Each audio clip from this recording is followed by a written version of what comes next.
Hello friends, welcome to my YouTube channel. तो आज के इस वीडियो में हम लोग बिहार बोर्ड कक्षा 10वीं के ज्योग्राफी सब्जेक्ट का यानी भूगोल के विषय का जो चैप्टर 1 है संसाधन, उसका पार्ट 5 जो कि है शक्ति ऊर्जा संसाधन, शक्ति या ऊर्जा संसाधन, इस चैप्टर का दीर्घ उत्तरीय प्रश्न आज की वीडियो में हम लोग सॉल्व करने वाले हैं। यानी दीर्घ उत्तरीय प्रश्नों का उत्तर आज की इस वीडियो में हम लोग जानेंगे। प्रीवियस वीडियो में हम लोगों ने इस चैप्टर का लघु उत्तरीय प्रश्न क्लियर कर लिया था, ठीक है।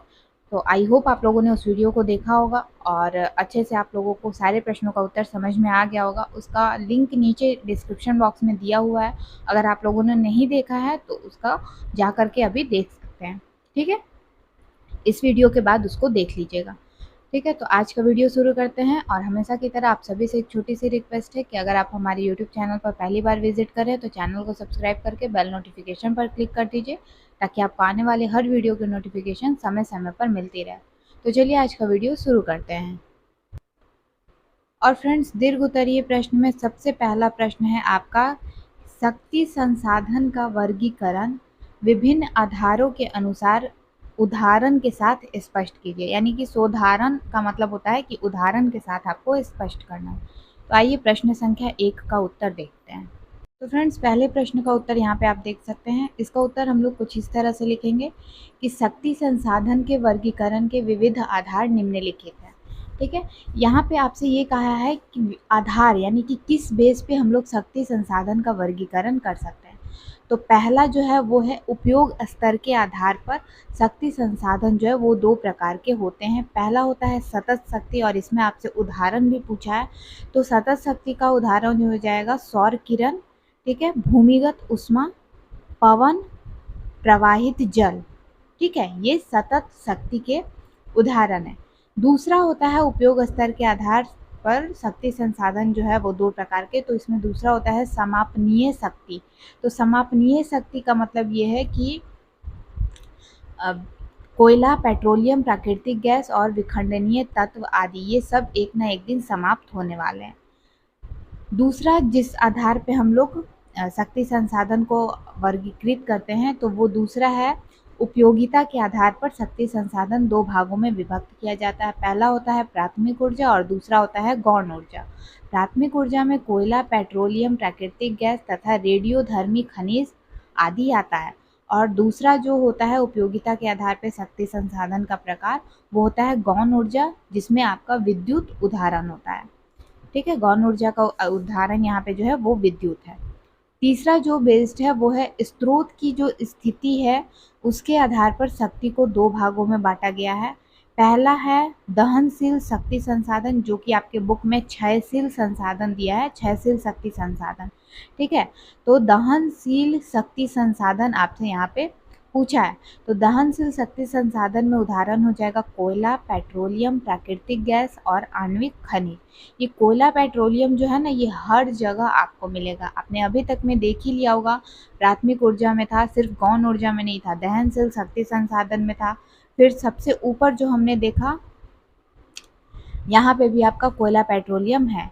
तो अधिकतर जगह आपको कोयला और पेट्रोलियम जो है वो देखने को मिलेगा, ठीक। तो स्रोत की स्थिति के आधार पर शक्ति संसाधन जो है वो उसको दो भागों में बांटा गया है। पहला हम लोगों ने पढ़ लिया, दूसरा देखते हैं यहाँ पे।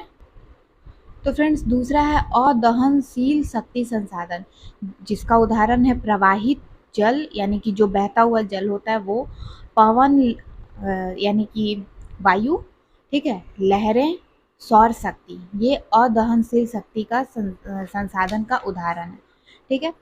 बी नंबर जो आपसे प्रश्न पूछा है कि किस बेस्ड पे हम लोग किस आधार पर, तो चौथा जो आधार है वो है शक्ति के स्रोतों की समय के आधार पर पारंपरिक तथा गैर पारंपरिक शक्ति संसाधन है। पारंपरिक में कोयला, पेट्रोलियम, प्राकृतिक गैस आते हैं और गैर पारंपरिक में सूर्य, पवन, ज्वार, परमाणु ऊर्जा और गर्म झरने आते हैं, ठीक है। तो यहाँ पे प्रश्न था आपका कि शक्ति संसाधन का वर्गीकरण विभिन्न आधार के अनुसार आपको करना है। तो विभिन्न आधार पर हम लोग चार भागों में चार आधार है जिस पे बेस्ड हम लोग का शक्ति संसाधन जो है वो यहाँ पे वर्गीकृत किया गया है, ठीक है। चार आधार पर शक्ति संसाधन को वर्गीकृत किया गया है और वो चारों जो आधार हैं उदाहरण के सहित हमने आपको यहाँ पे बता दिए। तो आई होप आप लोगों को प्रश्न संख्या 1 का उत्तर समझ में आ गया होगा और प्रश्न संख्या 1 का उत्तर आप लोगों को मिल गया होगा। आगे बढ़ते हैं, प्रश्न संख्या 2 देखते हैं और इस दीर्घ उत्तरीय प्रश्न में टोटल 9 प्रश्न हैं। ठीक है, तो पेशेंस के साथ इस वीडियो को लास्ट तक देखिएगा, बहुत सारी चीज़ें आपको इस वीडियो में मिलेंगी। तो फ्रेंड्स, जो बहुत सारी चीज़ें हमने आपसे बोली है, बहुत सारी चीज़ों का मतलब ये है कि हम आपको इसमें ये भी बताएंगे कि कौन सा प्रश्न आपके बोर्ड एग्ज़ाम के लिए बहुत ज़्यादा इम्पॉर्टेंट है। तो अभी हम आपको बता दें कि ये जो 4 नंबर प्रश्न है, कोयला का वर्गीकरण, ये आपसे बहुत बार एग्ज़ाम में पूछा गया है। तो इसको आप VVI में लगा लेंगे, यानी मोस्ट VVI आप कह लीजिए।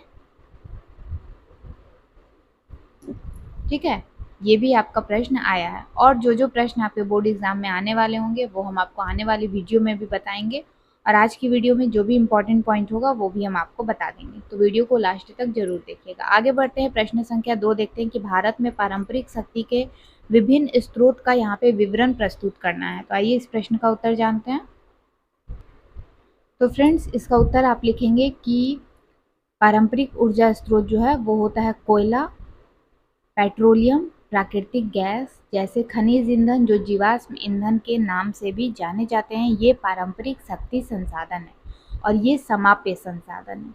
ठीक है, सबसे पहले कोयला के बारे में हम लोग लिखेंगे। तो कोयला जो है वो भारत विश्व उत्पादन में, कोयला के मामले में भारत जो है वो विश्व उत्पादन में तीसरा स्थान भारत का है। ठीक है, फिर आप लिखेंगे कि ये वाला पॉइंट आप चाहें तो लिख सकते हैं, वरना आप यहाँ से लिखेंगे कि 1 जनवरी 2008 तक भारत में 1200 मीटर की गहराई तक पाए जाने वाले कोयले का कुल अनुमानित भंडार, यानी कि ऐसा अनुमान लगाया गया था कि इतना करोड़ टन जो है वो कोयला है।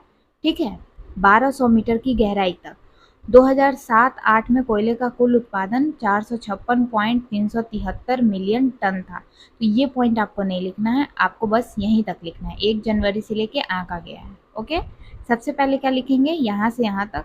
फिर लिखेंगे कोयला के बारे में हमें चूँकि विस्तृत बताना है, तो पहले हम 1 नंबर दे के कोयला लिखेंगे। ठीक, और उसके बारे में यहाँ पे जो हमने आपको बताया वो लिखेंगे। फिर हम लोग लिखेंगे कि भूगर्भिक दृष्टि से भारत के समस्त कोयला भंडार को 2 मुख्य भागों में बांटा जा सकता है। पहला है गोंडवाना समूह। इस समूह में भारत के 96% कोयले का भंडार है तथा कुल उत्पादन का 99% भाग प्राप्त होता है। ठीक, इसके बाद हम लोग लिखेंगे कि गोंडवाना कोयला क्षेत्र मुख्यतः 4 नदी घाटियों में पाए जाते हैं। पहला दामोदर घाटी, सोन घाटी, महानदी घाटी तथा वारघा गोदावरी घाटी। ठीक है, तो यहाँ से यहाँ तक और फिर यहाँ से यहाँ तक। आगे देखते हैं इस प्रश्न का उत्तर और क्या हमें लिखना है यहाँ पे। तो फ्रेंड्स, इसमें अभी आपको आगे लिखना है कि दूसरा जो 2 मुख्य भाग में कोयला का जो कोयला जो है उसको बांटा गया है। तो दूसरा है टर्शियरी समूह, जो कि गोंडवाना समूह के बाद टर्शियरी समूह जो है उस टर्शियरी समूह के कोयले का निर्माण हुआ है गोंडवाना समूह के बाद। यह लगभग 5.5 करोड़ वर्ष पुराना है। टर्शियरी कोयला मुख्यतः असम, अरुणाचल प्रदेश, मेघालय और नागालैंड में पाया जाता है।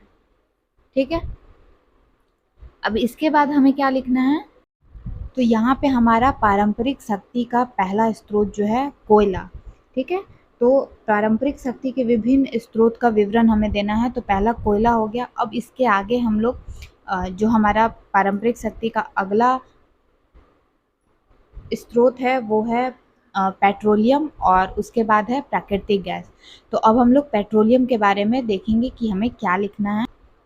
तो फ्रेंड्स, पेट्रोलियम में हम लोग लिखेंगे कि पेट्रोलियम के प्रमुख क्षेत्र जो हैं ये हैं, लेकिन इससे पहले हमें यहाँ पे ये लिखना है कि भारत जो है, दूसरा नंबर दीजिएगा वहाँ पे जहाँ आप नोट कर रहे होंगे कॉपी पे, दूसरा पॉइंट देंगे, पहला में कोयला दीजिएगा और ABC करके उसका अलग अलग जो पार्ट हमने देखा वो सारा आप लिख देंगे। ठीक है, गोंडवाना समूह और फिर आपका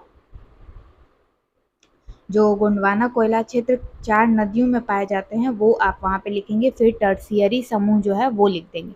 फिर दूसरा पॉइंट में पेट्रोलियम आएगा। तो पेट्रोलियम में आपको लिखना है कि भारत विश्व का मात्र 1% पेट्रोलियम उत्पादन करता है। ठीक है, उसके बाद लिखिएगा कि पेट्रोलियम के प्रमुख क्षेत्र जो हैं जहाँ पे पेट्रोलियम मिलता है, उत्पादित होता है जहाँ पे, तो असम हो गया, गुजरात हो गया, बम्बई हो गया,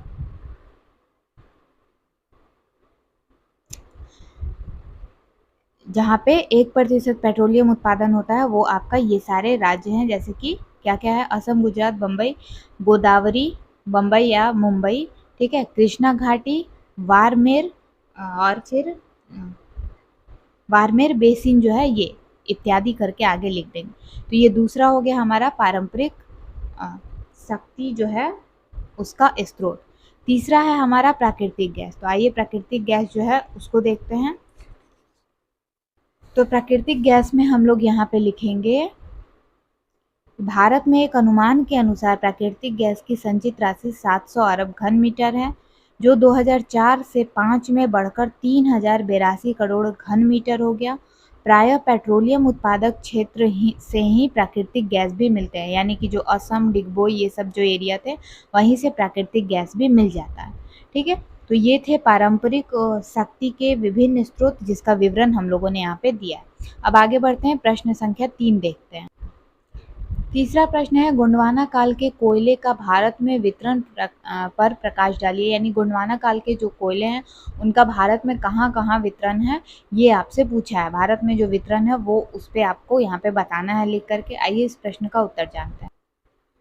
तो इसका उत्तर यहाँ से हम लोग लिखेंगे कि गोंडवाना समूह का जो कोयला क्षेत्र है वो, उसमें पहला आता है झारखंड। भारत में उसका वितरण कहाँ है, तो गोंडवाना समूह का कोयला क्षेत्र जिसका भारत में वितरण है, इसका उत्तर हम लोग पहले क्या लिखेंगे बता देते हैं हम आपको, कि भारत में गोंडवाना समूह कोयला क्षेत्र का वितरण निम्न है। ठीक है, झारखंड है जिसमें हम लोग लिखेंगे कि कोयले के भंडार और उत्पादन की दृष्टि से झारखंड का देश में पहला स्थान है। ठीक है, यहाँ देश का 30% से भी अधिक कोयला का सुरक्षित भंडार है, सुरक्षित वो रखा हुआ है। ठीक है, तथा उत्पादन 23% से अधिक है। झरिया, बोकारो, गिरिडीह, कर्णपुरा, रामगढ़ इस राज्य के प्रमुख उत्पादक क्षेत्र हैं। और ये जो पश्चिम बंगाल है हमारा, उसके रानीगंज जो कोयला क्षेत्र है उसका कुछ भाग भी झारखंड में पड़ता है। तो यहाँ से यहाँ तक हमें लिख देना है। ठीक है, दूसरा जो गोंडवाना समूह का कोयला क्षेत्र है वो है यहाँ पे छत्तीसगढ़। तो छत्तीसगढ़ में हम लोग क्या क्या लिखेंगे, छत्तीसगढ़ के बारे में हमें लिखना है कि सुरक्षित भंडार की दृष्टि से इस राज्य का स्थान तीसरा है, किंतु उत्पादन में भारत का दूसरा बड़ा राज्य है। यह देश का 15% सुरक्षित भंडार है, लेकिन उत्पादन सिर्फ 16% होता है। ठीक है, मतलब कि 1% उससे ज़्यादा ही होता है। उत्तरी छत्तीसगढ़ के मुख्य कोयला क्षेत्र चिरीमिरी, कुर्सिया, विश्रामपुर, झिलमिली, सोनहाट, लखनपुर आदि हैं। ठीक है, हासदो, अरंड, कोरबा एवं माण रायगढ़ दक्षिणी छत्तीसगढ़ के कोयला क्षेत्र हैं। ठीक है, तो ये गोंडवाना समूह के कोयला क्षेत्र का नाम यहाँ पे बताया गया। आगे बढ़ते हैं, अगला देखते हैं कौन सा एरिया है भारत में, कौन सा वितरण जो है भारत में गोंडवाना समूह के कोयले क्षेत्र का, वो कहाँ है। अगला है फ्रेंड्स यहाँ पे उड़ीसा। उड़ीसा में देश का 1/4 कोयले का भंडार है, पर उत्पादन मात्र 14.6% ही होता है। तालचर में कोयले का विशेष भंडार है, पर उच्च कोटि के न होने के कारण भाप एवं गैस बनाने में वो काम आ जाता है। ठीक है, अगला है महाराष्ट्र। तो यहाँ भारत का मात्र 3% कोयला सुरक्षित है, पर उत्पादन देश का 9% से भी अधिक होता है। इस राज्य में अधिकतर कोयला चांदा, वर्धा, ठीक है, कामपटी तथा बंदेड़ से प्राप्त होता है। अगला है मध्य प्रदेश। तो इस राज्य में देश का मात्र 7% कोयले का भंडार है, क्योंकि अधिकांश कोयला क्षेत्र छत्तीसगढ़ में चला गया है। और यहाँ अब प्रमुख कोयला उत्पादन सिंगरौली, सुहागपुर, जोहिल्ला तथा उमरिया में होता है। दूसरा कोयला उत्पादक सतपुड़ा क्षेत्र का पेंच, कान्हन, पथखेड़ा एवं मोहपानी है। ठीक है, तो ये सारे नाम आपको याद रखने हैं, क्योंकि हो सकता है कि ऑब्जेक्टिव में भी आपसे प्रश्न ये पूछ दे। अगला है पश्चिम बंगाल। तो पश्चिम बंगाल जो है यह राज्य सुरक्षित भंडार की दृष्टि से देश का चौथा और उत्पादन में 7वां स्थान रखता है। रानीगंज सबसे महत्वपूर्ण कोयला क्षेत्र है, जिसका कुछ भाग झारखंड में पड़ गया है। कुछ कोयला दार्जिलिंग में भी पैदा किया जाता है। तो ये था गोंडवाना समूह के गोंडवाना कोयला क्षेत्र जो है, गोंडवाना समूह के जो कोयला क्षेत्र हैं उनका वितरण। ठीक है, गोंडवाना समूह के कोयले क्षेत्र का ये वितरण हमने आपको बता दिया। उम्मीद है आपको तीसरा प्रश्न अच्छे से समझ में आ गया होगा। आगे बढ़ते हैं, प्रश्न संख्या 4 देखते हैं।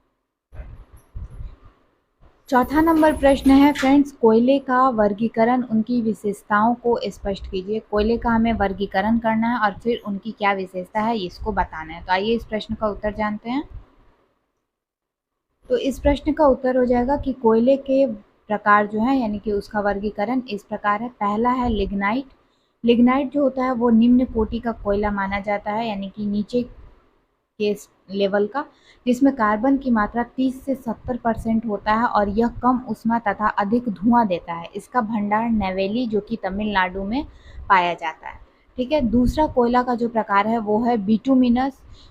ये वो कोयला है जो अधिक गहराई पर दबा हुआ है, तो इसको हम लोग बिटुमिनस कोयला ही कहते हैं, जो कि ये कोयला कहाँ रहता है तो अधिक गहराई में दबा हुआ रहता है। यह वाणिज्यिक कार्यों के लिए अधिक लोकप्रिय है। यह मध्यम कोटि का कोयला है। 70 से 90% कार्बन की मात्रा धारण किए हुए रहता है और भारत का अधिकतर कोयला इस श्रेणी का है, यानी कि बिटुमिनस का है। अगला जो है हमारा वो है एंथ्रेसाइट। ठीक है, तो एंथ्रासाइट जो है वो सर्वोच्च कोटि का कोयला है, जिसमें कार्बन की मात्रा 90% से अधिक होती है और जलने पर ये धुआं नहीं देता है तथा देर तक अत्यधिक ऊष्मा देता है। लेकिन बिटुमिनस में क्या था तो सॉरी लिग्नाइट में क्या था, तो लिग्नाइट जो है वो कम ऊष्मा देता है लेकिन धुआं अधिक देता है, लेकिन ये धुआं कम देता है और ऊष्मा अधिक देता है। इसे कोकिंग कोयला भी कहा जाता है तथा धातु गलाने में यह एंथ्रासाइट जो कोयला है वो काम आता है। अगला जो है फ्रेंड्स वो है एंथ्रासाइट, सॉरी तीसरा हो गया। चौथा है कि भारत में कोयले के जो पृष्ठभूमि है, ठीक है, चौथा है हमारा भारत में कोयले के पृष्ठभूमि। तो कोयला भारत में दो भूगर्भिक, ठीक है, दो भूगर्भिक श्रेणियों में पाया जाता है। एक गोंडवाना जो 200 मिलियन वर्ष पुराने हैं तथा टर्शरी जो 55 मिलियन वर्ष पुराने हैं। गोंडवाना कोयला के प्रमुख भंडार दामोदर घाटी, पश्चिम बंगाल जो कि रानीगंज में स्थित है, झारखंड, जरिया, बोकारो आदि महत्वपूर्ण कोयला क्षेत्र है।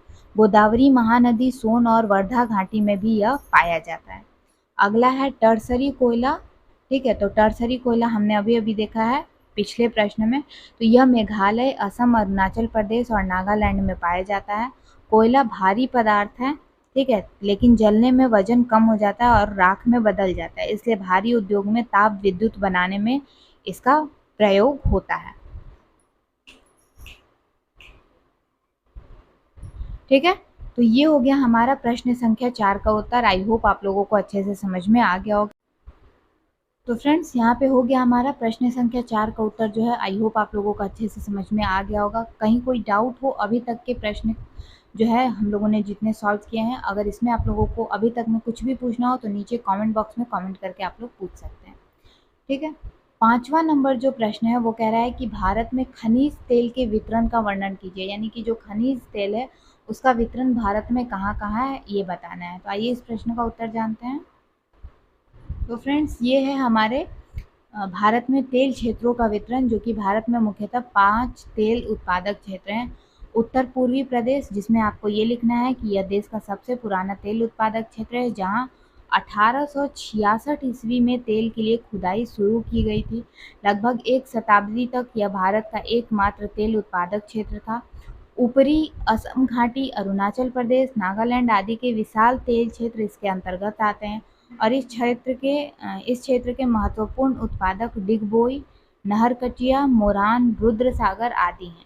अरुणाचल प्रदेश का निगरू और नागालैंड का बोरहोला तेल क्षेत्र यहाँ पे उल्लेखनीय है। ठीक है, तो ये है पहला। दूसरा हमारा है गुजरात क्षेत्र, यहाँ पे गुजराता क्षेत्र लिख दिया है। ठीक है, गुजरात क्षेत्र, जिसमें आपका यह क्षेत्र खंभात के बेसिन तथा गुजरात के मैदान में विस्तृत है। यहाँ पहली बार 1958 में तेल का पता चला था। इसके मुख्य उत्पादक अंकलेश्वर, कलोल, नवगांव, कोसांबा और मेहसाना आदि हैं। ठीक है, तीसरा है मुंबई हाई क्षेत्र, जो कि खनिज तेल का उत्पादक क्षेत्र है। तो यह क्षेत्र मुंबई तट से 176 किलोमीटर दूर उत्तर पश्चिम दिशा में अरब सागर में स्थित है। यहाँ 1975 में तेल खोजने का कार्य शुरू हुआ। यहाँ समुद्र नहीं, बस यहीं तक आपको लिखना है, ठीक है। बोलते बोलते जो है आदमी आगे निकल जाता है, लेकिन यहाँ पे आप ध्यान दीजिए, ये मैंने यहीं तक टिक किया है, ठीक है, क्योंकि आपसे बस एरिया पूछ रहा है, ठीक है। चलिए अगला है हमारा यहाँ पे पूर्वी तट प्रदेश, तो जो कि कृष्ण, गोदावरी और कावेरी नदियों के बेसिन तथा मुहाने समुद्री क्षेत्र में फैला हुआ है। नारीमनम और कोविलतपल, कोविलतपल ऐसे भी कह सकते हैं, कोविलपल, ये नाम थोड़ा सा डिफिकल्ट है। कोविलतपल कावेरी प्रदेश के मुख्य तेल क्षेत्र हैं। कुछ समय पूर्व गोदावरी कृष्णा क्षेत्र में भी तेल की खोज हुई है, ठीक है। तो आप यहीं तक लिखिएगा, ये वाला रहने दीजिएगा, यहीं तक लिखिएगा कि यह कृष्ण, गोदावरी और कावेरी नदियों के बेसिन तथा मुहाने समुद्री क्षेत्र में फैला हुआ है। नारीमनम और कोविलतपल, ठीक है, कोविलतपल कावेरी प्रदेश के मुख्य तेल क्षेत्र हैं। पांचवा है बाड़मेर बेसिन। इस बेसिन के मंगला क्षेत्र से सितंबर 2009 से उत्पादन शुरू हो गया और यहाँ प्रतिदिन 56,000 बैरल तेल का उत्पादन हो रहा है, ठीक है। तो ये था खनिज तेल का हमारे भारत देश में वितरण। आगे बढ़ते हैं और प्रश्न संख्या 6 देखते हैं। तो फ्रेंड्स अगला प्रश्न है हमारा प्रश्न संख्या 6 कि जल विद्युत उत्पादन हेतु, जल विद्युत जो उत्पादन होता है उसके लिए अनुकूल भौगोलिक और आर्थिक कारकों की हमें विवेचना करनी है, ठीक है। तो आइए इस प्रश्न का उत्तर जानते हैं।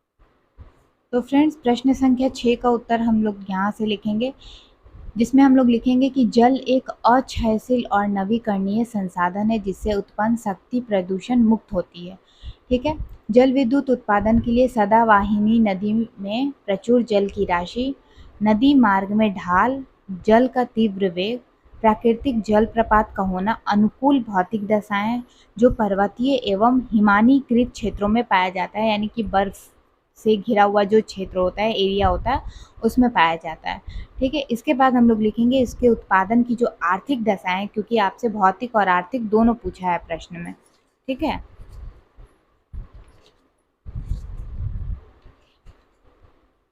देखिए अनुकूल भौगोलिक और आर्थिक कारकों की विवेचना कीजिए।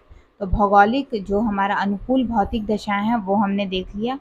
अब हम लोग यहाँ पे आर्थिक दशाएं को जो है वो देख, तो इसमें हम लोग लिखेंगे कि जो आर्थिक दशाएं हैं वो है जैसे कि सघन औद्योगिक विकास, वाणिज्यिक विकास, आबाद क्षेत्र, ठीक है, वाणिज्यिक विकास एवं आबाद क्षेत्रों जैसे बाजार, पर्याप्त पूंजी निवेश, परिवहन के साधन, प्राविधिक ज्ञान और ऊर्जा के अन्य स्रोतों का अभाव प्रमुख है, ठीक है। ये किसके लिए? तो जल विद्युत उत्पादन के लिए।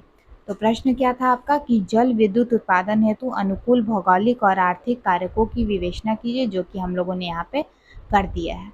आगे बढ़ते हैं, प्रश्न संख्या 7 देखते हैं। प्रश्न संख्या 7 यहाँ पे कह रहा है कि संक्षिप्त भौगोलिक टिप्पणी लिखिए, यानी कि इन सब के बारे में आपको थोड़ा थोड़ा लिख देना है, यानी कि एक पैराग्राफ लगभग 8 से 10 लाइन इसके बारे में आपको बताना है। पहला है भाखड़ा नांगल परियोजना, दामोदर घाटी परियोजना, कोसी परियोजना, हीराकुंड परियोजना, रिहंद परियोजना और तुंगभद्रा परियोजना, ये सब नदी घाटी परियोजना है जिसके बारे में आपको बताना है। तो भाखड़ा नांगल परियोजना से तुंगभद्रा परियोजना हमें देखना है। आइए इस प्रश्न का उत्तर जानते हैं। तो ये रहा हमारा पहला भाखड़ा नांगल परियोजना जो लिखना है वो। तो इसमें आपको यहाँ से यहाँ तक पूरा लिख देना, चूँकि ये ज़्यादा है भी नहीं, पूरा एक पैराग्राफ है और सारे इंपॉर्टेंट पॉइंट्स इसमें दिए गए हैं कि सतलज नदी पर हिमालय क्षेत्र में विश्व का सर्वोच्च बांध में एक भाखड़ा बांध की ऊंचाई 225 मीटर है। यह भारत की सबसे बड़ी परियोजना है, ठीक है, जहाँ 4 शक्ति गृह बनाए गए हैं।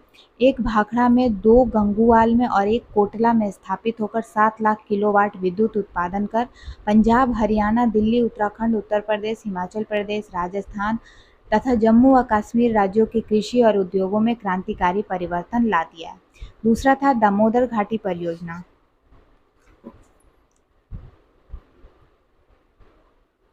दामोदर घाटी परियोजना, कोसी परियोजना। ठीक है, तो दामोदर घाटी परियोजना में होता है, यह परियोजना दामोदर नदी के भयंकर बाढ़ से झारखंड और पश्चिम बंगाल को बचाने के साथ साथ तिलैया, मैथन, कुनार और पंचेत पहाड़ी में बांध बनाकर 1300 मेगावाट जल विद्युत उत्पन्न करने में सहायक है और इसका लाभ बिहार, झारखंड और पश्चिम बंगाल को प्राप्त है। ठीक है, तो ये हो गया दामोदर घाटी परियोजना पर टिप्पणी। ओके, अगला था हमारा कोशी परियोजना। तो कोशी परियोजना में हम लिखेंगे, उत्तर बिहार का अभिशाप कोशी नदी पर हनुमान नगर जो कि नेपाल में है, उसमें बांध बनाकर 20,000 किलोवाट बिजली उत्पादन किया जा रहा है, जिसकी आधी बिजली नेपाल को तथा शेष बिहार को प्राप्त होती है। ठीक है, ये नेपाल है और ये बिहार है। चौथा था रिहंद परियोजना। तो रिहंद परियोजना में हमें लिखना है कि सोन की सहायक नदी जो रिहंद है, उस पर उत्तर प्रदेश में 934 मीटर लंबा बांध और कृत्रिम झील गोविंद बल्लभ पंत सागर का निर्माण कर बिजली उत्पादित की जाती है। इस योजना के अंतर्गत 30 लाख किलोवाट विद्युत उत्पन्न करने की क्षमता है और यहाँ के बिजली का उपयोग रेणुकूट के एल्यूमीनियम उद्योग, चुर्क के सीमेंट उद्योग, मध्य भारत के रेल मार्गों को विद्युतीकरण, ठीक है, तथा हजारों नलकूपों के लिए किए जाते हैं। ठीक, अगला था हमारा हीराकुंड बांध। तो हीराकुंड बांध में हमें यहाँ पे लिखना है कि महानदी पर उड़ीसा में विश्व का सबसे लंबा बांध 4,801 मीटर बनाकर 2.7 लाख किलोवाट बिजली उत्पादन किया जाता है। उड़ीसा और आसपास के क्षेत्रों के कृषि उद्योग में इसका उपयोग किया जाता है। जो यहाँ पे बिजली उत्पन्न हुआ वो कहाँ यहाँ पे यूज होता है, तो वो आपका उड़ीसा के आसपास के क्षेत्र में कृषि और उद्योग में उस बिजली का उपयोग किया जाता है। अगला था हमारा यहाँ पे तुंगभद्रा परियोजना। ठीक है, तो तुंगभद्रा यहीं पे है, बाकी पार्ट आपका इस पेज पे है। तो तुंगभद्रा परियोजना जो है, यह कृष्ण नदी की सहायक नदी तुंगभद्रा पर कर्नाटक में अवस्थित दक्षिण भारत की सबसे बड़ी नदी घाटी परियोजना है, जो कर्नाटक और आंध्र प्रदेश के सहयोग से तैयार हुआ है। ठीक है, इसकी बिजली उत्पादन क्षमता 1 लाख किलोवाट है, जो सिंचाई के साथ साथ सैकड़ों छोटे बड़े उद्योगों को बिजली आपूर्ति करता है। अगला है यहाँ पे सारवती नदी परियोजना, जो कि हमसे आपके प्रश्न में ये नहीं पूछा है। ठीक है, तो हमसे टोटल 5 या 6 पूछा था, जो कि हम लोगों ने देख लिया है। आगे बढ़ते हैं और अगला प्रश्न 8वां नंबर जो प्रश्न है उसको देखते हैं। तो प्रश्न संख्या 7 कंप्लीट हो गया। इसमें था हमारा भाखड़ा नांगल परियोजना, दामोदर घाटी, कोशी परियोजना, हीराकुंड, रिहंद और तुंगभद्रा। आई होप आप लोगों ने इन सारे परियोजना के बारे में अच्छे से समझ लिया होगा। अगला है भारत के किन्हीं 4 परमाणु विद्युत गृह का उल्लेख कीजिए तथा उनकी विशेषताओं को स्पष्ट कीजिए। तो आइए इस प्रश्न का उत्तर जानते हैं। यहाँ पे आपसे परमाणु विद्युत गृह का उल्लेख करने को बोला है और उसकी विशेषता भी यहाँ पे आपको बतानी है। तो 4 जो परमाणु विद्युत गृह है वो हम लोग यहीं से लिखेंगे। ठीक है, परमाणु शक्ति में आपका ये परमाणु शक्ति जो टॉपिक है उसी में आपका ये दिया हुआ है। तो पहला है तारापुर परमाणु विद्युत गृह, जो कि बहुत फेमस परमाणु विद्युत गृह है। ठीक है, इसमें हम लोग लिखेंगे कि यह एशिया का सबसे बड़ा परमाणु विद्युत गृह है। यहाँ जल उबालने वाली 2 परमाणु भट्टियां, जिसमें प्रत्येक की उत्पादन क्षमता 200 मेगावाट से अधिक है। अब यहाँ यूरेनियम के स्थान पर थोरियम से प्लूटोनियम बनाकर विद्युत उत्पन्न किए जा रहे हैं, क्योंकि भारत थोरियम के भंडार में काफ़ी समृद्ध है। तो बेसिक जो है यहाँ पे मतलब ये कॉमन सेंस वाली बात है कि जब मेरे पास जिस चीज़ की मात्रा ज़्यादा है तो उसी को हम लोग यूज़ करके और आगे जो है वो अपना काम बढ़ाएं। हमें किसी और से लेने की कोई ज़रूरत नहीं है, क्योंकि भारत के पास थोरियम काफ़ी मात्रा में है, तो थोरियम से प्लूटोनियम बनाकर विद्युत उत्पन्न यहाँ पे किया जा रहा है। ठीक है, तो यूरेनियम के स्थान पे अब हम लोग थोरियम से जो है विद्युत उत्पन्न कर रहे हैं। अगला है राणा प्रताप सागर परमाणु विद्युत गृह। तो यह राजस्थान के कोटा में स्थापित है और यह चंबल नदी के किनारे है, जिससे जल प्रपात होता है। यह बिजली घर कनाडा के सहयोग से बना है। इसका उत्पादन क्षमता 100 मेगावाट है और फिलहाल 225 मेगावाट की 2 नई इकाइयों की भी शुरुआत यहाँ पे हुई। तीसरा है कलपक्कम परमाणु विद्युत गृह। तो ये तमिलनाडु में स्थित यह परमाणु गृह जो है वह स्वदेशी प्रयास से बना है, यानी कि हमारे इंडिया ने, हमारे भारत ने यह खुद से या स्वदेशी चीज़ है, हमारे देश में स्वयं बनाया हुआ चीज़ है। ठीक है, यहाँ 335 मेगावाट की 2 रिएक्टर क्रमशः 1983 और 1985 से कार्य करना शुरू कर दिया है। ठीक है, तो ये तीसरा हो गया हमारा परमाणु विद्युत गृह के बारे में। और जो चौथा है परमाणु विद्युत गृह, उसमें हम लोग इसके बारे में लिखेंगे जो कि है नरौरा परमाणु विद्युत गृह। यह उत्तर प्रदेश के बुलंदशहर के पास स्थित है और यह जो है यहाँ भी 235 मेगावाट क्षमता के 2 रिएक्टर है। इसके अलावा 3 और यहाँ पे दिए गए हैं, 5, 6 और 7। आप चाहें तो इन तीनों में से टोटल जो 7 आपके परमाणु विद्युत गृह दिए हुए हैं, इनमें से कोई भी अगर आपसे एग्जाम में आता है तो इनमें से कोई भी 4, 2, 1, 5 जैसा आपसे पूछे आप लोग लिख देंगे। ठीक है फ्रेंड्स, उम्मीद करते हैं कि आपको प्रश्न संख्या 1 से लेके 8 तक जो है वो सारे प्रश्नों का उत्तर मिल गया होगा और सारे प्रश्न जो है आप लोगों ने अच्छे से समझ लिए होंगे। ठीक है, आगे बढ़ते हैं। इस सेशन का दीर्घ उत्तरीय प्रश्न का आखिरी प्रश्न जो है प्रश्न संख्या 9, उसको देखते हैं। अगला है शक्ति यानी कि ऊर्जा संसाधन का हम लोग संरक्षण जो है वो कौन कौन से कदम उठा करके कर सकते हैं, यानी कि संसाधन के संरक्षण हेतु कौन कौन कदम जो है वो उठाए जा सकते हैं, हम लोग इसमें कैसे मदद पहुंचा सकते हैं। तो इसका यहाँ पे उत्तर दिया हुआ है।